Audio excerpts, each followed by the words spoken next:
আসসালামু আলাইকুম ওয়া রাহমাতুল্লাহি ওয়া বারাকাতুহু। আলহামদুলিল্লাহি রাব্বিল আলামিন ওয়াসসালাতু ওয়াসসালামু আলা নাবিয়িনা মুহাম্মদ ওয়া আলা আলিহি ওয়া সাহবিহি আজমাইন।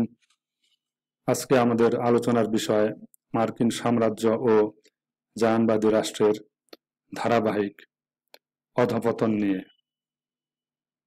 আমাদের আলোচনা চারটি পয়েন্টের উপর নির্ধারিত। প্রথমত, জাহানবাদী রাষ্ট্রের আন্তর্জাতিক সম্প্রদায়ে একঘরে হয়ে পড়া। দ্বিতীয়ত, মার্কিনীদের পিছিয়ে পড়া প্রযুক্তিগত সক্ষমতা। তৃতীয়ত, আন্তর্জাতিক সম্প্রদায়ে যুক্তরাষ্ট্রের গ্রহণযোগ্যতা কমে যাওয়া। চতুর্থত, ফিলিস্তিনিদের নিজেদের পৈতৃক ভূমি ফিরে পাওয়া।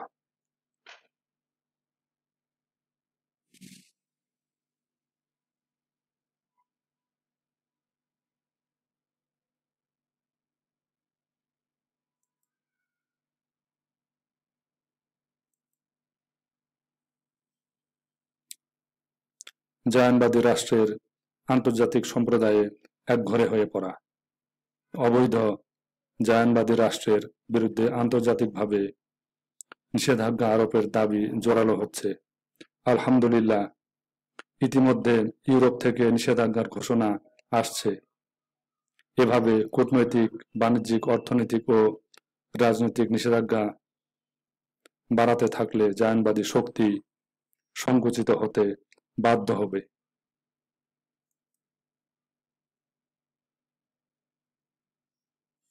ধারাবাহিক নিষেধাজ্ঞার ফলে জাহানবাদী দেশ থেকে আন্তর্জাতিক ব্যবসা বাণিজ্য পরিচালনা করা কঠিন হয়ে পড়বে, কারণ নিষেধাজ্ঞা আরোপের কারণে সেখান থেকে উৎপাদিত পণ্য রপ্তানি করার সুযোগ কমে যাবে, যা বিনিয়োগ সেই দেশে কমিয়ে দেবে।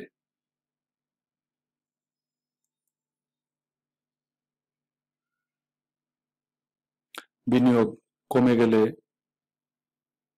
দেশে কর্মসংস্থান কমে যাবে, ফলে দক্ষ জনশক্তি ও পেশাদারেরা ভালো সুযোগের অন্বেষণে অন্য দেশে পাড়ি দেবে। আর দক্ষ জনশক্তি দেশ থেকে চলে গেলে নতুন উদ্যোক্তা সৃষ্টি হবে না।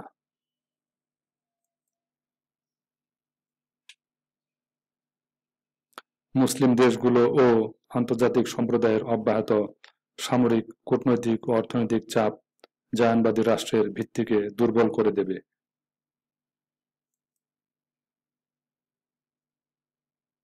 মার্কিনীদের পিছিয়ে পড়া প্রযুক্তিগত সক্ষমতা। বর্তমান মার্কিন প্রশাসন জাহানবাদীদের চাপে স্বাধীনভাবে কোনো সিদ্ধান্ত নিতে ব্যর্থ হচ্ছে। এমনকি যুক্তরাষ্ট্র ও মার্কিন জনগণের স্বার্থের বিরুদ্ধে গিয়ে জাহানবাদীদের অবৈধ কর্মকাণ্ডে সমর্থন ও সহযোগিতা অব্যাহত রয়েছে। ফলে আন্তর্জাতিক অঙ্গনে যুক্তরাষ্ট্র একঘরে হয়ে পড়ছে, যুক্তরাষ্ট্রের বৈশ্বিক প্রভাব অকার্যকর হয়ে পড়ছে।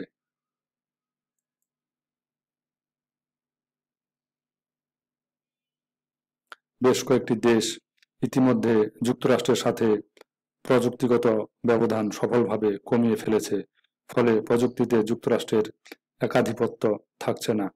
যুক্তরাষ্ট্র তার উন্নত প্রযুক্তির মাধ্যমে বিশ্বব্যাপী রাজনৈতিক ও অর্থনৈতিক প্রভাব বিস্তার করে থাকে।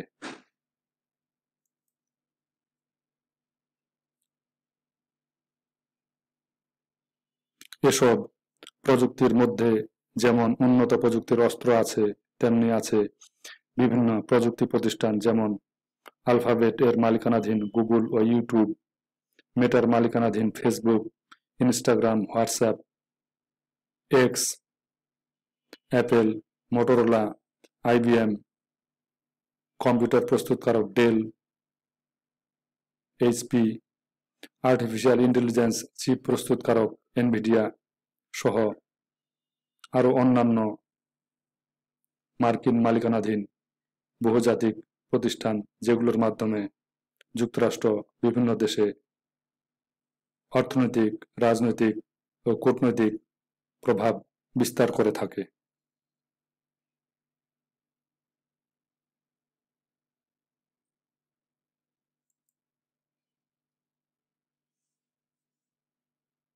আসার কথা হলো, এখন চীনের অনেক প্রতিষ্ঠান যুক্তরাষ্ট্রের প্রযুক্তির বিকল্প হয়ে উঠছে, যা দেশে দেশে যুক্তরাষ্ট্রের অযাচিত প্রভাব প্রতিহত করতে ভূমিকা রাখছে। প্রযুক্তিতে যুক্তরাষ্ট্রের ক্রমাবনতি অব্যাহত থাকলে বিশ্বব্যাপী তার সামরিক ঘাঁটিসমূহ কার্যকর ভূমিকা রাখতে ব্যর্থ হবে।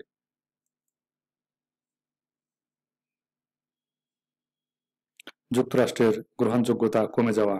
এতদিন যুক্তরাষ্ট্রের উপর নির্ভরশীল দেশসমূহ এখন বিকল্প শক্তির দিকে ঝুঁকছে। সর্বশেষ কাতারের উপর জায়ানবাদী শক্তির অবৈধ হামলার ক্ষেত্রে যুক্তরাষ্ট্রের প্রশ্নবিদ্ধ ভূমিকার কারণে মুসলিম বিশ্ব যুক্তরাষ্ট্রের বিকল্প শক্তির সাথে যোগাযোগ ও সহযোগিতা বাড়িয়ে দেবে।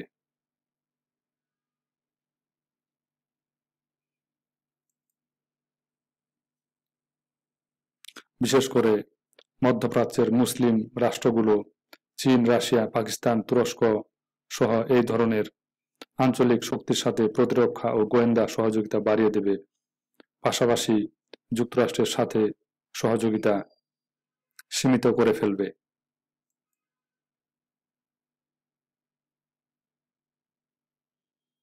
এর সবই যুক্তরাষ্ট্রের বৈশ্বিক প্রভাব আরও কমিয়ে ফেলবে। যুক্তরাষ্ট্রের কমে যাওয়া প্রভাব প্রকারান্তরে জায়ানবাদী শক্তিকে আরও দুর্বল করে তুলবে। ফিলিস্তিনিদের নিজেদের পৈতৃক ভূমি ফিরে পাওয়া। বর্তমানে জায়ানবাদী রাষ্ট্রের অভ্যন্তরে জর্ডান নদীর পশ্চিম তীর ও গাজায় প্রায় ৭৫ লক্ষ ফিলিস্তিনি বসবাস করে। এর বাইরেও সিরিয়া, মিশর, লেবানন, জর্ডান, সৌদি আরব, সংযুক্ত আরব আমিরাত, লাতিন আমেরিকা সহ আরও কিছু দেশে লক্ষ লক্ষ ফিলিস্তিনি বসবাস করে, যাদের অনেককেই ১৯৪৮ সালে জায়ানবাদী রাষ্ট্র অবৈধভাবে প্রতিষ্ঠা করার সময় এবং গত ৭৫ বছর ধরে তাদের মাতৃভূমি থেকে বিতাড়িত করা হয় এবং হচ্ছে।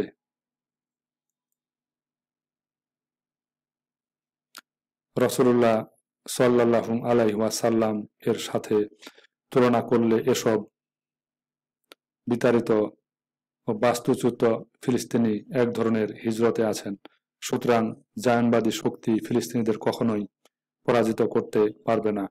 আর আল্লাহ সুবহানাহু ওয়া তাআলা ধৈর্যশীলদের সাথে থাকেন এবং অত্যাচারী ও জুলুমকারীদের পাকড়াও করেন। হাসবুনাল্লাহু ওয়া নি'মাল ওয়াকিল। সাম্প্রতিক সময়ে যুক্তরাষ্ট্র, ইউরোপ সহ সমগ্র পশ্চিমা দুনিয়ায় জায়ানবাদীদের বিপক্ষে জনমত দাঁড়িয়ে যাচ্ছে। এসব পশ্চিমা দুনিয়ার বিবেকবান মানুষ তাদের দেশের মিডিয়ার জায়ানবাদীদের পক্ষে পক্ষপাতদুষ্ট প্রচারণায় বিভ্রান্ত হতে আর রাজি নয়। ফলে ফিলিস্তিনিদের প্রতি ন্যায় বিচারের দাবি জোরালো হচ্ছে। ইনশাআল্লাহ ফিলিস্তিনিরা মুক্তি পাবে, তাদের ভূখণ্ড ফিরে পাবে এবং এই জায়ানবাদী শক্তির লজ্জাজনক পরাজয় হবে।